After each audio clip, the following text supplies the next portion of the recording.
You know, in the ruthless world of mixed martial arts, there's one name right now that just looms over the entire lightweight division, and that's Islam Makhachev. He isn't just a champion, he's one of the most systematic, most dominant fighters the sport has ever seen. I mean, just look at his professional record, 27 wins and 1 loss.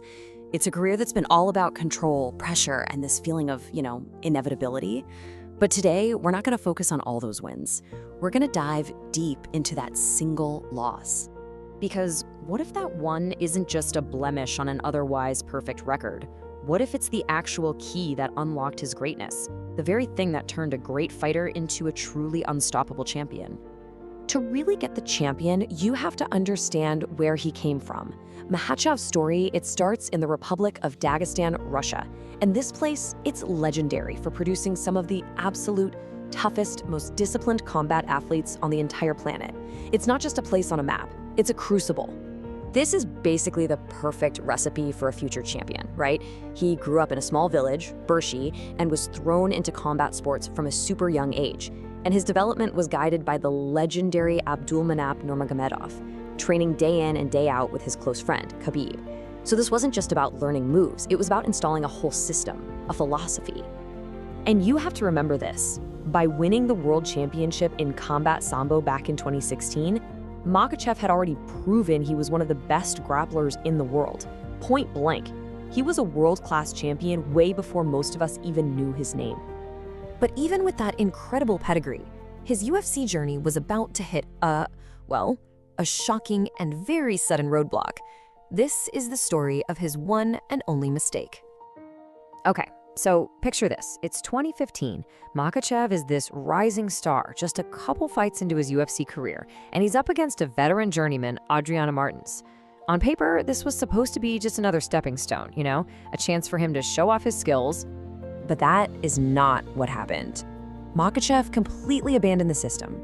Instead of falling back on his grappling, he just charged forward, all aggression, wanting to brawl.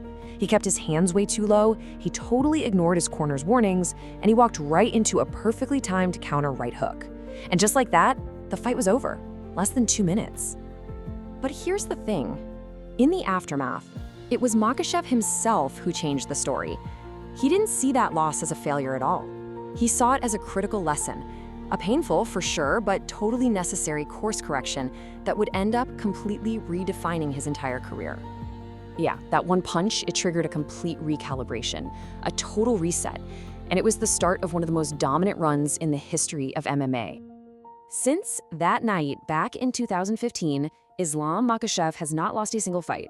He's put together 15 consecutive victories. That's one of the longest winning streaks in the modern UFC, and it's been against the absolute best fighters in the world. That knockout from Adriano Martins, it didn't just knock him to the canvas, it knocked that reckless street fighter mentality right out of him for good.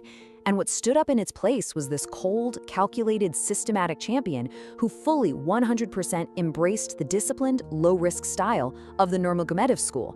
So what is this system really? What is it that makes him seem so unbeatable? All right, let's break down the anatomy of this Dagestani blueprint. They call it the Smesh system.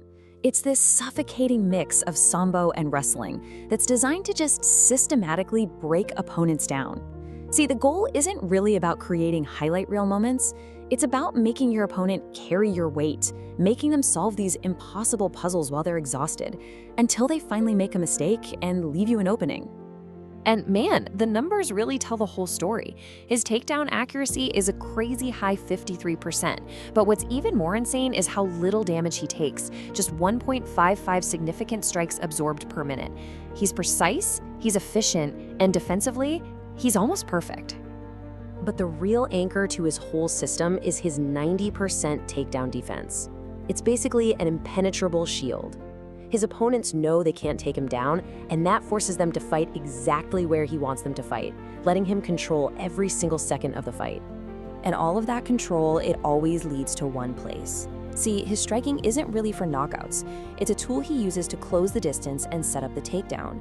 And once he's on the ground, that relentless pressure forces his opponents to make mistakes, which he cashes in on with his signature submissions, like that vicious arm triangle or the Darce choke. So now, With a lightweight belt wrapped tightly around his waist, Makhachev's goals have gotten bigger. He's not just fighting for wins anymore. He's on a quest for his place among the absolute legends of the sport. I mean, his championship run has been just spectacular. He submitted the submission king Charles Oliveira to win the title. He beat the pound-for-pound #1 Alexander Volkanovski not once, but twice, knocking him out in the rematch. And then he submitted the legend Dustin Poirier deep in the 5th round of an absolute war. And this brings up a really fascinating question about what really defines greatness in this sport. Is it the sheer purity of an undefeated record like his mentor Khabib's 29-0? Or is it the path that Makhachev is on, overcoming that early loss and now gunning for a second world title in a totally different weight class? And just to add another layer of history here, his next fight is absolutely monumental. A win wouldn't just be a huge step towards becoming a 2-division champ, it would also tie him with the legend Anderson Silva for the most consecutive wins in UFC history, 16 wins in a row. Which brings us all the way back to our main question. Makhachev's career really makes us think about what we value most in a champion. Is it that flawless, perfect record, or is it the resilience to get knocked down, to face defeat, learn from it, and come back stronger than ever? So I'll leave you with this. Is overcoming failure a greater legacy than never failing at all?